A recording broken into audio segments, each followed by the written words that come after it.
Well, Jeanette, thank you for participating in this project of oral narratives of Latinos in Ohio. Today is Friday, June 1st, 2018.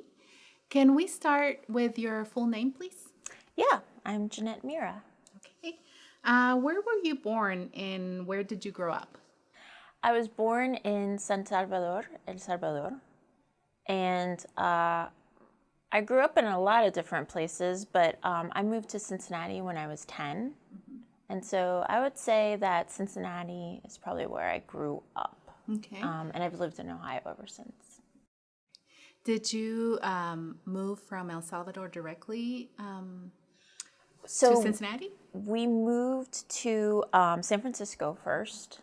That's where my grandmother and some of my aunts and uncles already lived.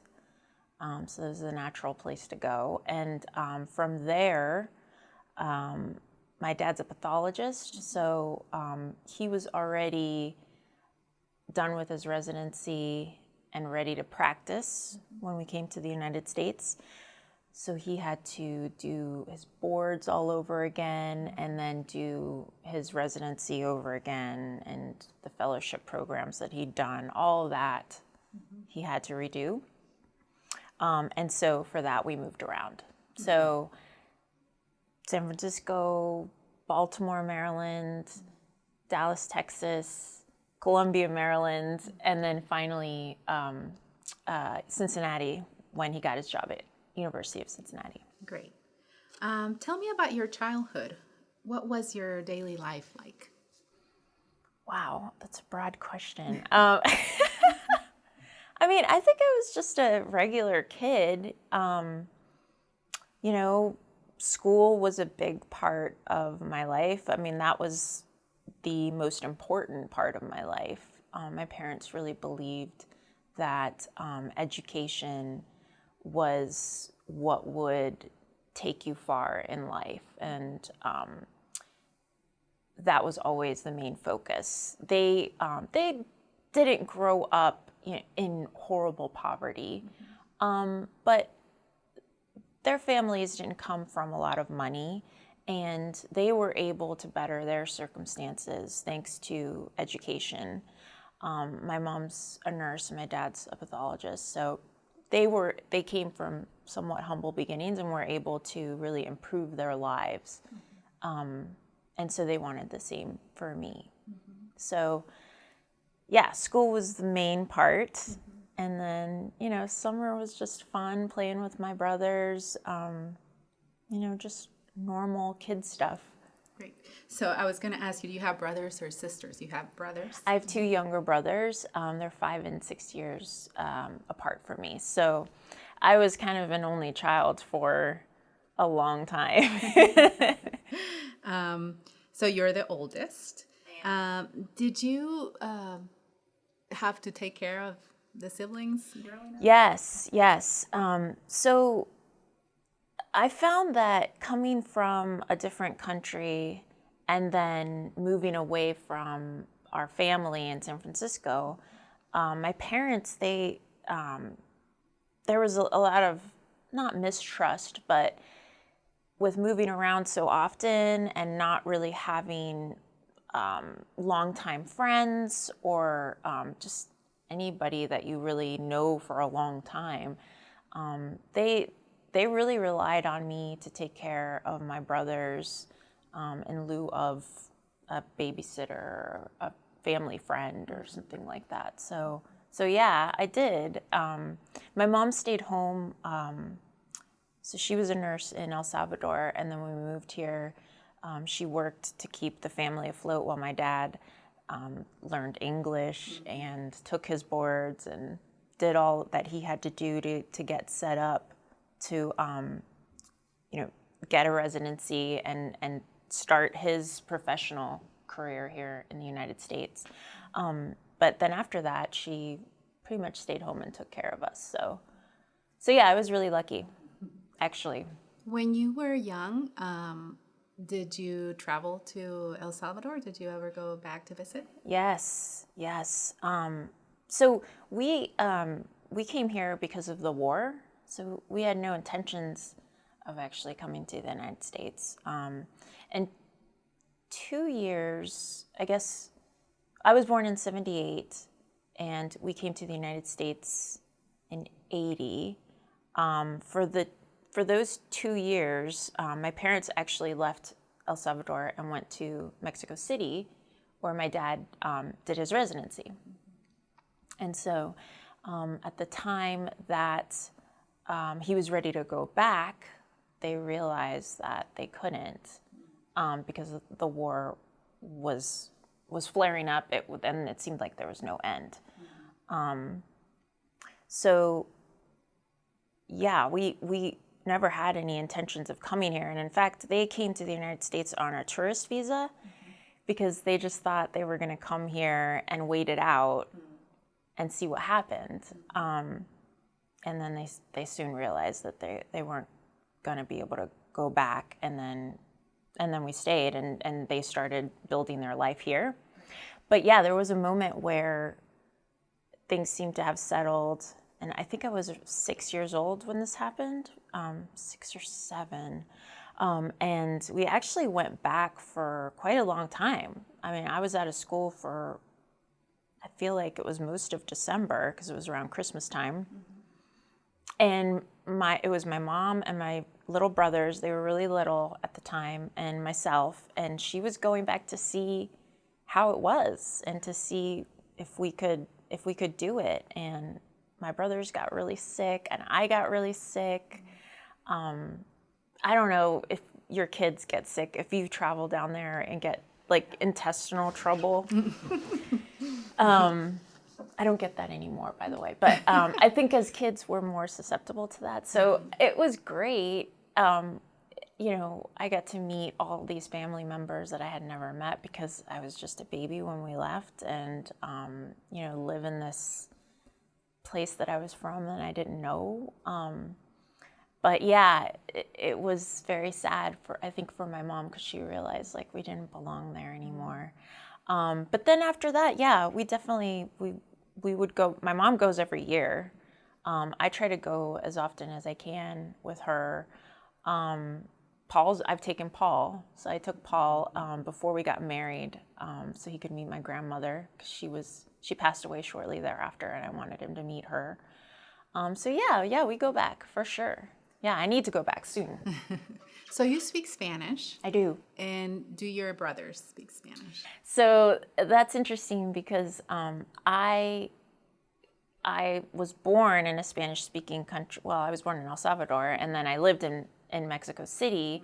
So during those formative years, I really spoke Spanish first. And even when we came to the United States, my mom was working, like I said. My dad was busy with what he was doing. So really, I was looked after by my grandma quite often, and she only spoke Spanish. So I learned English in school, really. My mom says it was heartbreaking the first time when she took me to preschool or daycare, because I ran up to the kids and I was like, "Vamos a jugar," and they were like, this girl. And she was just really sad to leave me there and not speaking the language. But as kids, you just pick that stuff up really quickly. So I was lucky. I kind of learned both at the same time, and so it's been hard to hold on to living in Ohio, where there's not a big Spanish-speaking community. But I do speak fluent Spanish. I understand it. I can speak it. But my brothers, they understand very well, but it's more difficult. I won't say they don't speak Spanish, because they certainly do. And especially as they've gotten older, it's become more important. So it's a bit of a difference there, just based on the fact that they were born here. What memories do you have of your parents as a young child? Maybe you mentioned a little bit them learning English and working on their degrees yet again, so that they can practice here. Tell me about that. Yeah, I mean, it was hard for my parents. I just, I think I know now. I don't know that I knew at the time. I mean, I knew that when I was a kid, like I saw people treat my mother differently. And I mean, if you remember, it was the 80s when we came here. So I think, well, I guess some things change and some things stay the same, but I feel like it's a lot more different now. But I saw, a lot of racism towards my parents. I saw that we as a family, are often treated differently and in a negative way. My mom, like I said, she never really had a lot of friends because, partly because we weren't in the same place long enough to have friends. It's difficult when you just feel like you don't have anybody to help. And then, my dad just always working, right? And like you said, building his career all over again. When he left El Salvador, he was already a doctor, and then he had to come here and, pump gas at the gas station because we needed the income and start over. That's difficult. So, but, there was a lot of joy there too. But we were always a very tight-knit family. It was always, it always just felt like it was the five of us, and, yeah,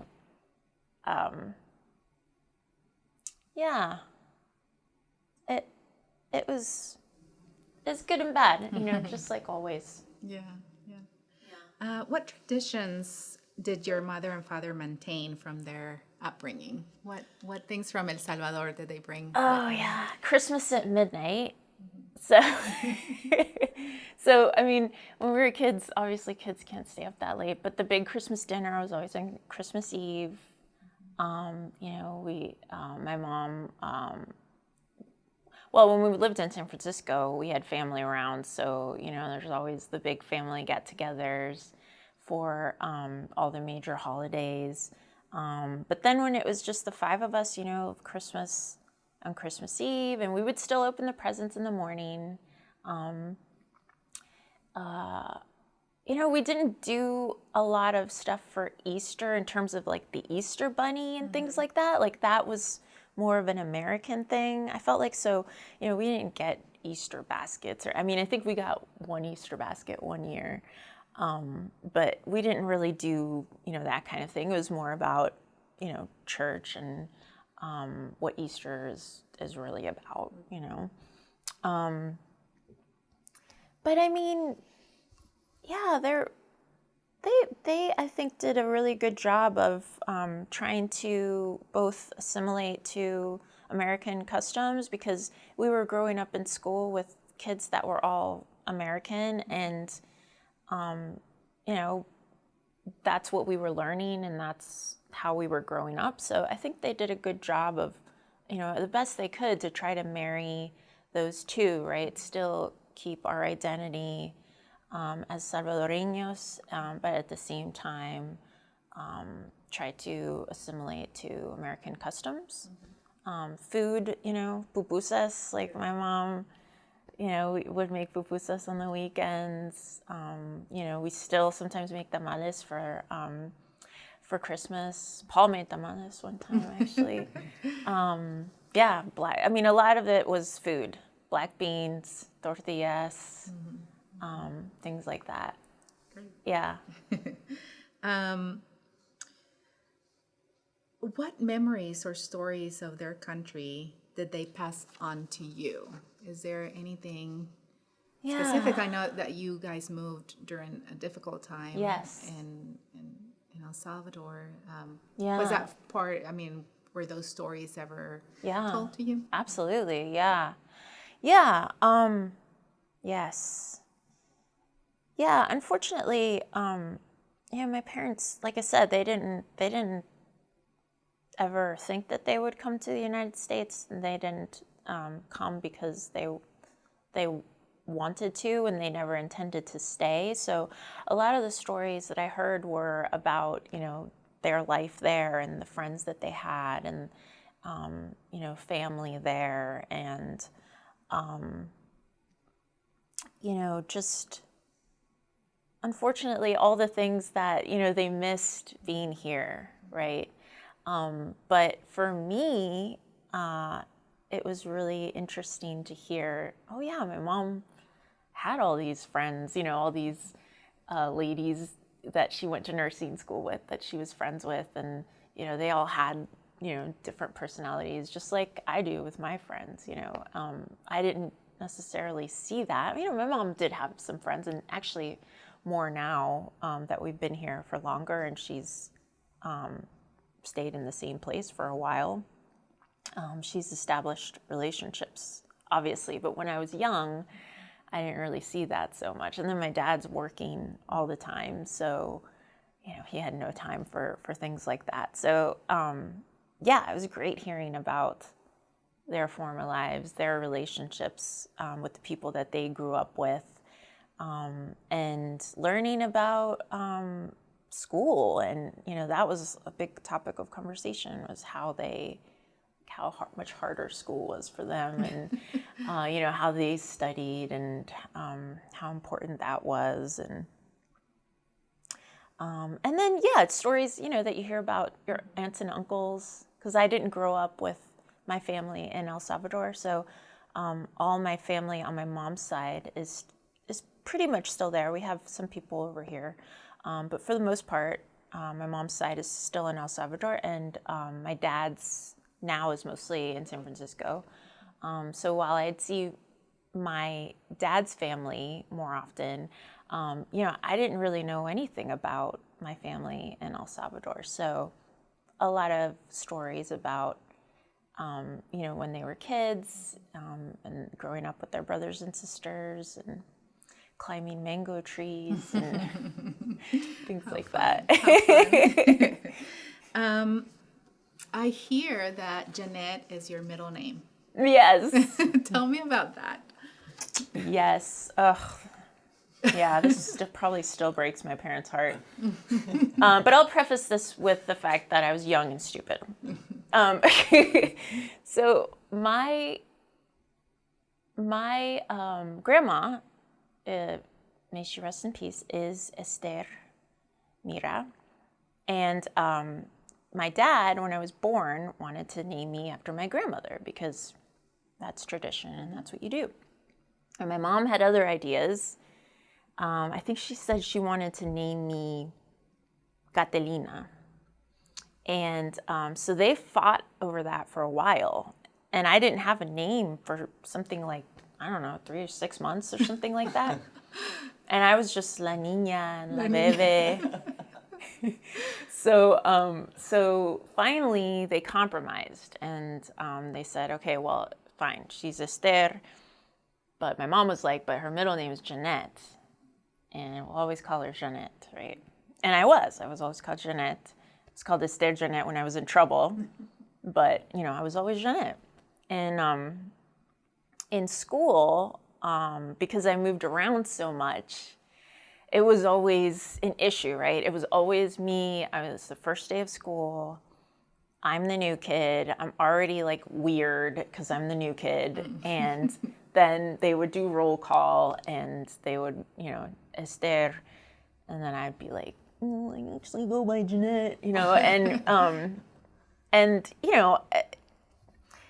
when you're already feeling odd and out of place, and like you're the weird one, it's just like another thing, right?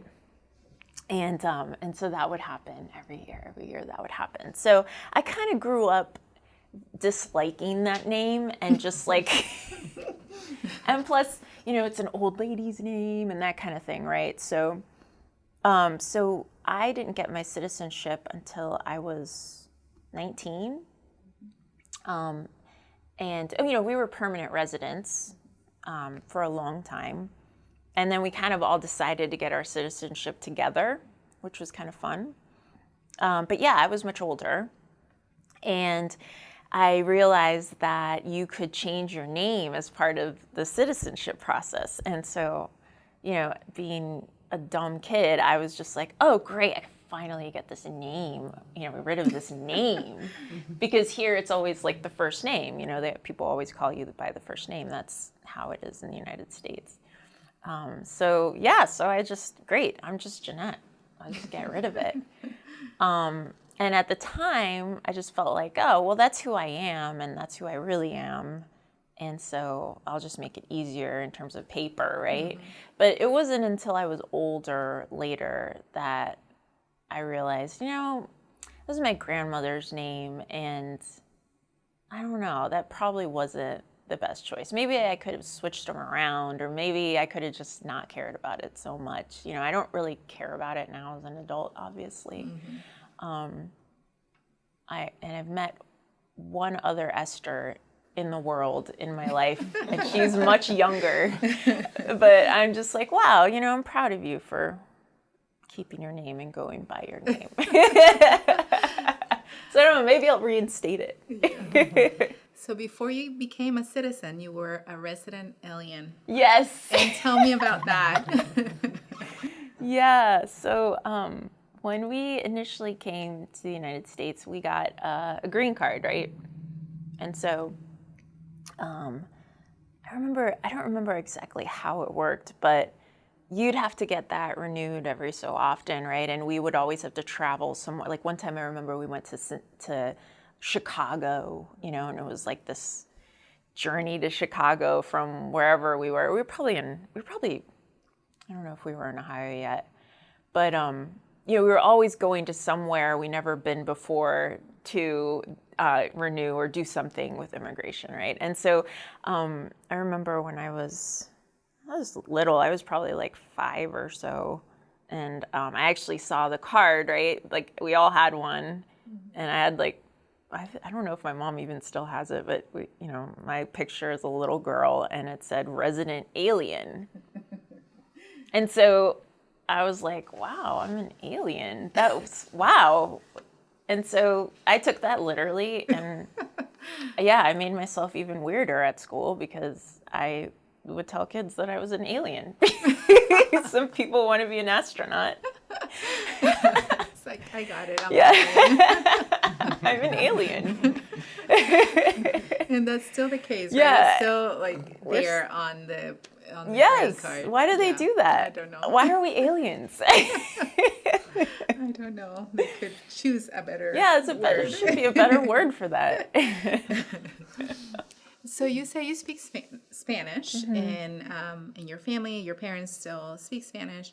Do you ever, growing up, you mentioned a little bit about witnessing maybe some racism and things when you were growing up. Do you ever remember this tied to maybe speaking Spanish in public or something like that? I mean, most of it is correlated to my parents' accent. Mm-hmm. I mean, it's pretty much people hear that someone has an accent, and some people hear someone has an accent, and then they treat that person in a different way. It's unfortunate, but that's generally how it would work. So, I remember being really little, and my mom would tell me to go ask someone something, or tell me to go tell this woman at the store like whatever she needed, because eventually she didn't want to use her voice, and that was really, at the time I would just be embarrassed because I don't want to go talk to this like some woman, you go talk to her. But now it just makes me really sad to think about that they just didn't want any trouble, So, yeah, I think the way that we looked and the accent. Mm-hmm. Yeah.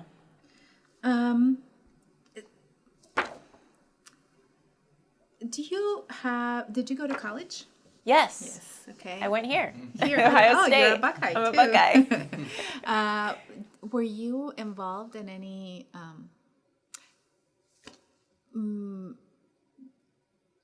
Latino organizations or anything like that? Yeah, I was actually involved in, what was it called? At the time, it was called Hispanic Business Students Association. Is that what it's still called? I think so. Yeah. So I was involved in that. I just wanted to meet other Spanish speakers, honestly. I just wanted to be able to speak Spanish with someone, or, know who the Latinos on campus were, right? Yeah. So yeah, I was involved in Hispanic Business Student Association in college. I don't know if there were any other groups at the time.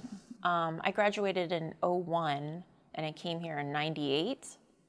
So, but I was in the business school, so I didn't get the benefit of the humanities. Right. I would have done that a little differently now if I went back to school. But yeah, I was in the business school, and that's really all that was available to us. So.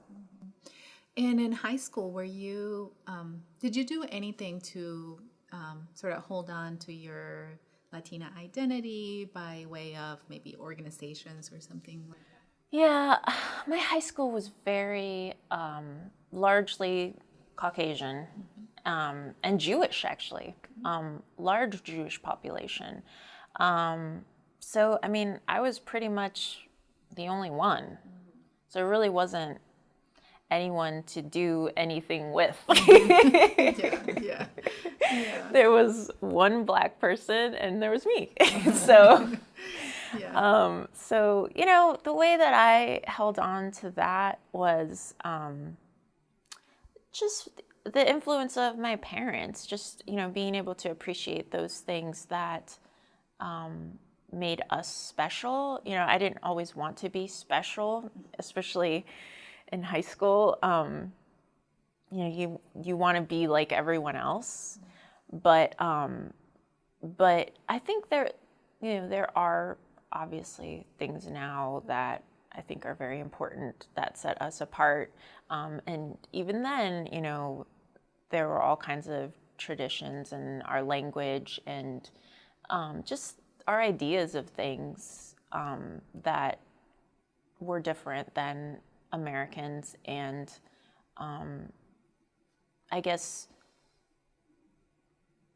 not really being so influenced by my friends when it came to, music, right?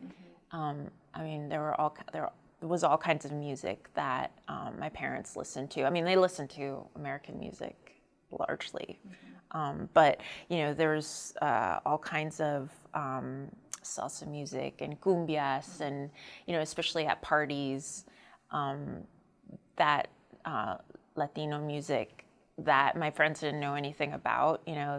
That's really important. The food is really important. Were your friends a part of that? Like, did they get to listen or participate in any of this? I didn't have a lot of friends growing up.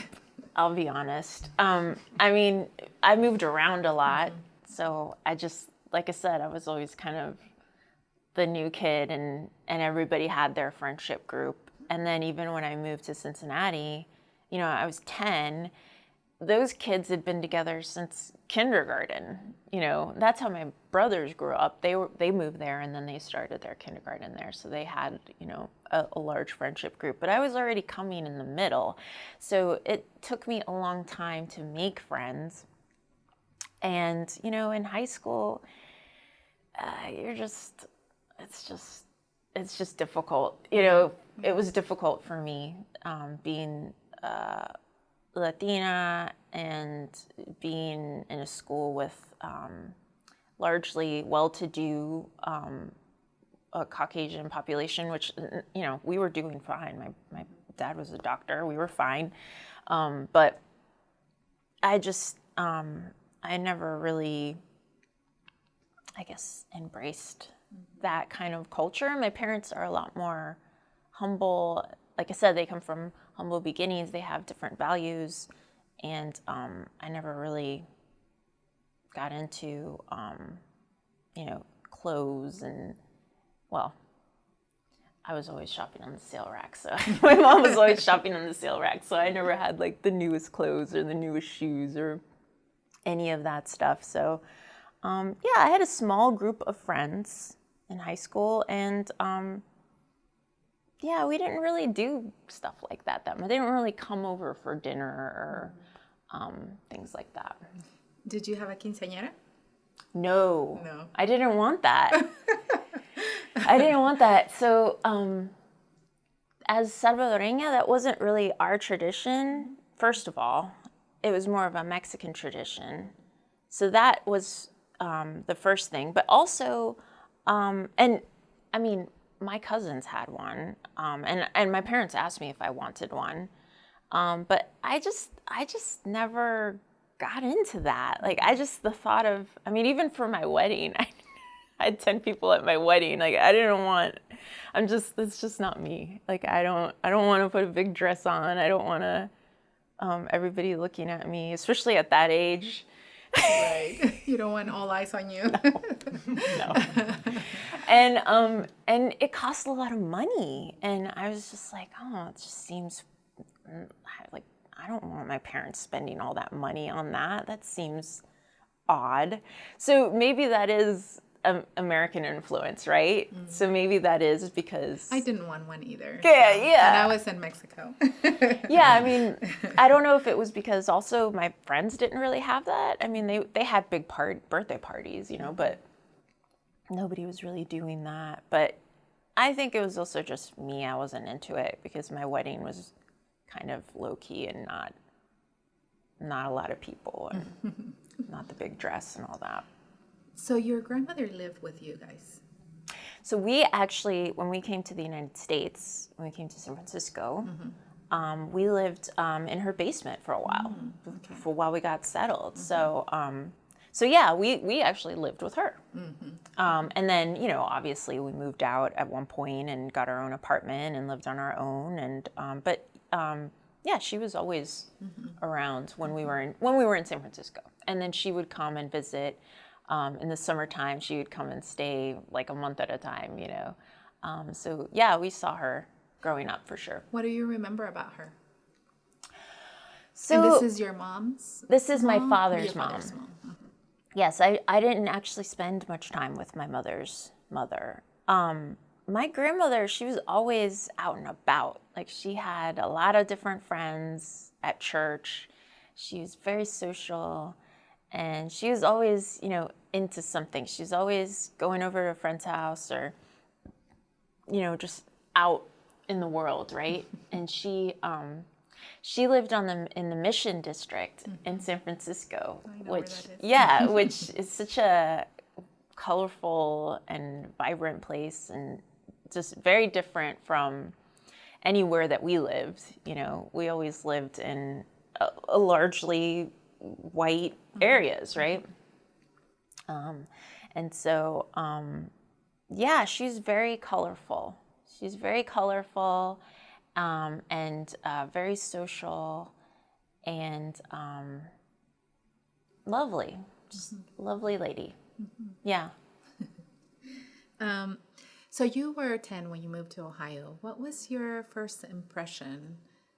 It sounds, you just mentioned that you lived largely on primarily white neighborhoods, and when you came to Ohio, it was the same situation. Yeah. But was there anything different about Ohio? And yeah, well, let's see. For you and your family, was that? Yeah, I mean, when we moved to Ohio, we had just come from Columbia, Maryland, which I don't know if you know much about Columbia, but Columbia was actually a city that it was a city that was created. I wish I could remember this man's name. But his idea was to create a city where you had all kinds of people living. So you had high income and low income and everywhere in between. You know, it was kind of this ideal place, right? And it's Maryland, so it's beautiful, and you know, there's a lot of water there, and just it was a very idyllic. I remember it being, it's still probably my favorite place that we lived.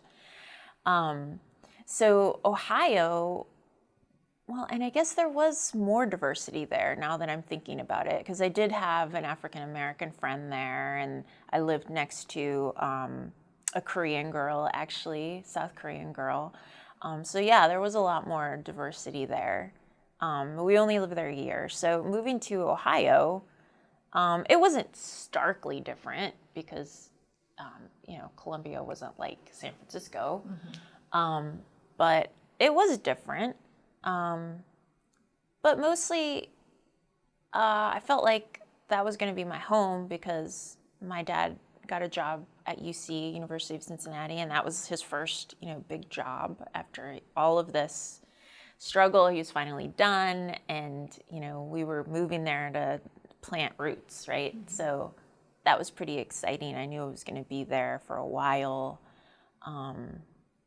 So yeah, it was different because it felt permanent, right?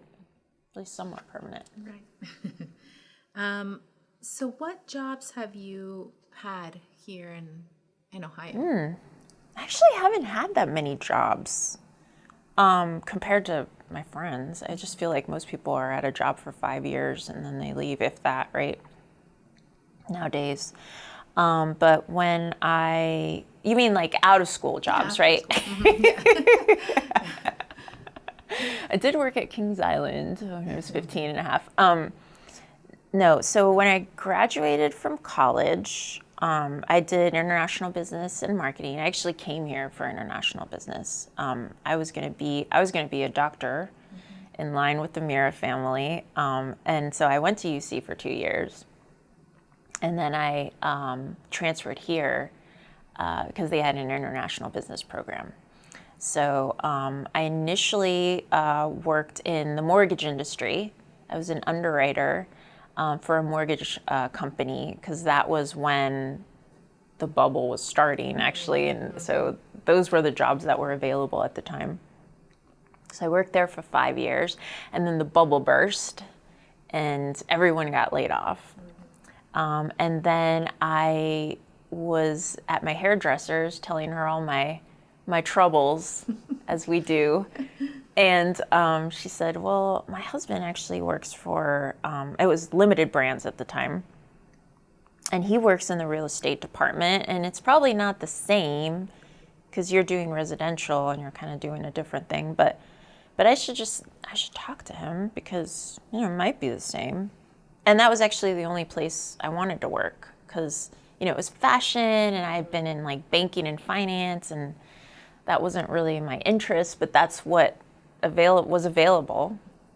And so, so we met and he got me hired on, and so I've been there ever since. I'm in the real estate department, and I've been there for 11 years, and I work on the international stores now. Did you ever get to use the language there? I do. Yeah. Okay. Yeah. Actually, it's great because I actually ended up doing what I went to school for eventually. Yeah. So, So some of the regions that I work on are in Latin America, and that's been done purposefully because they know that I speak Spanish. And so I'm the only one that speaks Spanish in my group. And so, I've gotten to go on some trips and travel because they know I speak Spanish, and we're going to go see partners that speak Spanish, and they know that it's going to be beneficial. So, it's been great. Good. What have been some of the most difficult times of living here in Ohio? In Ohio? Well, you know what? Our difficult times were mostly before Ohio, to be quite honest. It really hasn't been that tough. I mean, for me, it was mostly just, like I said, coming here at an age where most people had already kind of formed their bonds and trying to break into that. And also, my parents were very strict, so they're very religious. We're Roman Catholic, and they're very strict. And now I realize that comes from leaving a country in turmoil and the fear that that engenders, right? And then living in places where you don't feel like you know anyone or can trust anyone. And so, that's where that came from. And then also me being the only girl, I think, we're seeing it now with the Me Too movement. It's kind of now coming to the forefront, but those were fears that all of our mothers had for us, for a long time. And that's not anything new. It's just that now we're talking about it. So I think all of those things together made my parents really strict, because they weren't that strict with my brothers. So there was a little bit of gender bias there. For sure. And I mean, that may also be because I'm the first one, and I'm the only girl, and so they figured some things out with me. So for me, it was really just, again, trying to make friends, and then also trying to make friends when, I wasn't allowed to go spend the night, overnight parties, or, I wasn't really allowed to go to this friend's house or that friend's house, or, I wasn't allowed to stay out late, or, I really wasn't allowed to do the things that most of my friends were doing. So eventually, people will ask you, can you go here? Can you go there? Can you do this? Can you do that? Only so many times will you tell them no, and eventually they'll stop asking you. So for me, that was the tough thing, is that was kind of like a separation that didn't have anything to do with race. I mean, maybe it did somewhat. Maybe culturally, a little more bit. Cultural, right? So that was the difficult thing for me, not necessarily, being different from the other kids in any other way other than that. So did you grow up Catholic? Yes, I did. Yeah. And your parents belong to a Spanish-speaking Catholic church in So that was interesting. Initially, we went to a church that was really close to where we lived, and that was an English-speaking church. But then eventually, as we spent more time in Cincinnati, and my parents met more people, and had their friendship group, then we did find a Spanish-speaking church. But that was much later. I was probably in my last years of high school and my first 2 years at UC, when they were going to the Spanish-speaking church. So it took a while, but yeah, eventually they were going to a Spanish-speaking church and had friends there that they could speak Spanish with, and which was great. Yeah. What is the proudest moment of your life so far?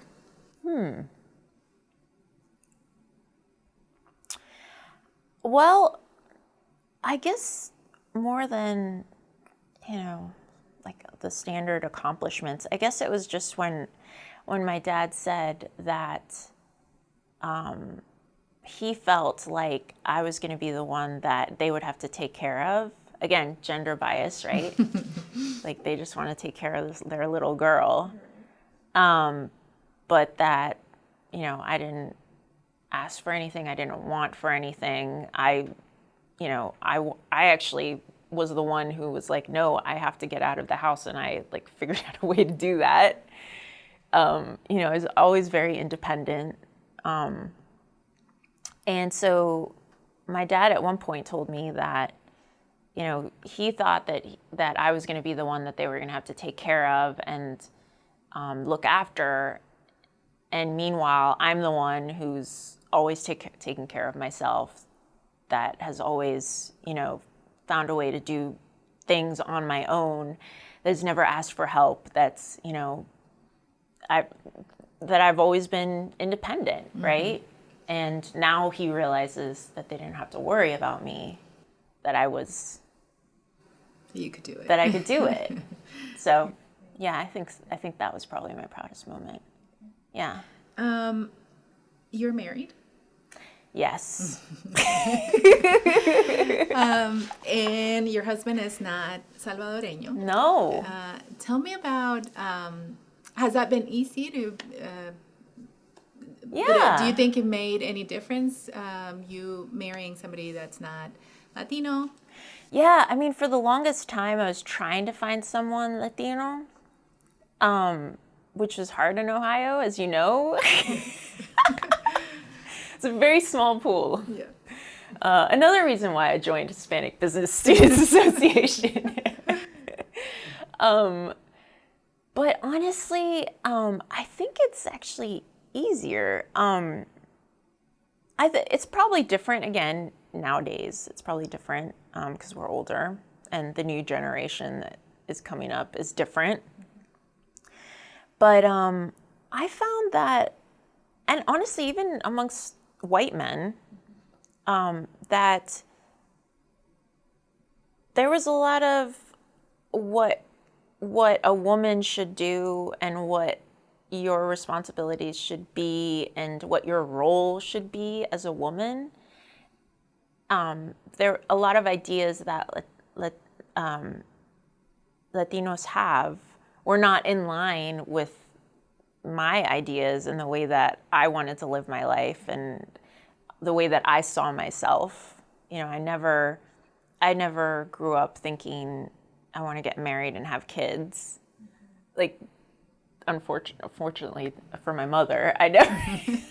That wasn't, my goal. Like I said, I've always been very independent, and I just wanted to get through school and get a good job and be self-sufficient and not depend on a man.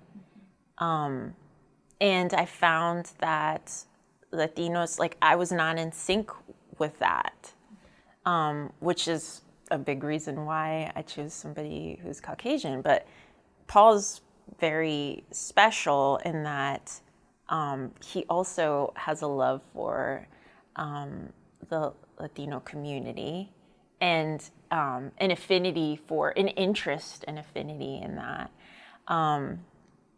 And so that was very different from anybody that I had met and any other white guys that I had met. And also, he's always given me the freedom to be, he understands that my independence is important to me and he values that.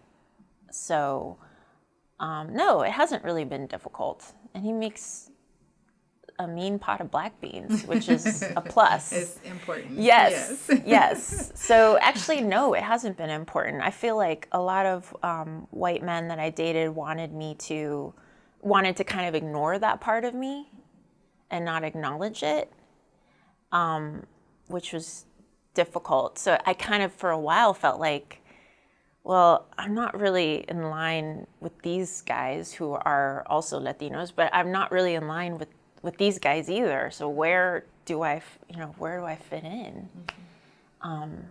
So I only needed one guy, and that was him. Thank God. Thank God I found him. So yourself and your parents are immigrants. Yes. The people that you grew up with, or the circle of friends or acquaintances that you had in Cincinnati, were some of them also immigrants, or was it?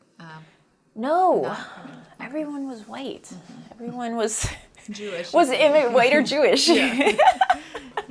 Yeah, everybody, was an immigrant from their great-grand, as the way that everybody's an immigrant here, right? Mm-hmm. But no, I didn't really have many friends that are really any friends. I'm thinking of all my good friends. And also, I always had a very small group of friends. And I've always kind of been that way, where I have just one really good friend or two really good friends. And then, a lot of people around me. But no, at the time, I was pretty much the only one. I was the only one with a crazy story like that. From your experience seeing your parents accomplish so many things that they accomplished, and not just professionally or even economic status, but the family, getting the family through their schools and everything. What advice would you give to other immigrants coming to Ohio specifically? Oof. Yeah, this question is very timely because I think it's so difficult now. I think it's much more difficult now than it was when my parents came, oddly enough. I don't I don't know if honestly, and especially in this age that we're in now, and this presidency and the way that it's affected people's mindset, and maybe not. I don't know if it's actually influencing people or if it's just emboldening people. It's just unleashed people. Right. I don't know if it would be more difficult now than it was when my parents came. So, I mean, I think that what served my parents well is that they have grit, they just never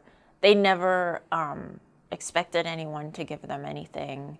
They never gave up. No matter what it was, they always figured out a way to do it. Whether my mom worked nights at in third grade, she worked nights at my school. She was, one of the janitors at my school, and my mom's a nurse, but she did it because she needed to, we needed it, right? So I think maintaining that humility and, doing everything that it takes to get through and to survive and to not lose hope. I think for my parents, having each other obviously was important. Having their faith, I think is what got them through a lot of difficult times. And then I think for, having us, right, we were dependent on them and they had to succeed for us, right?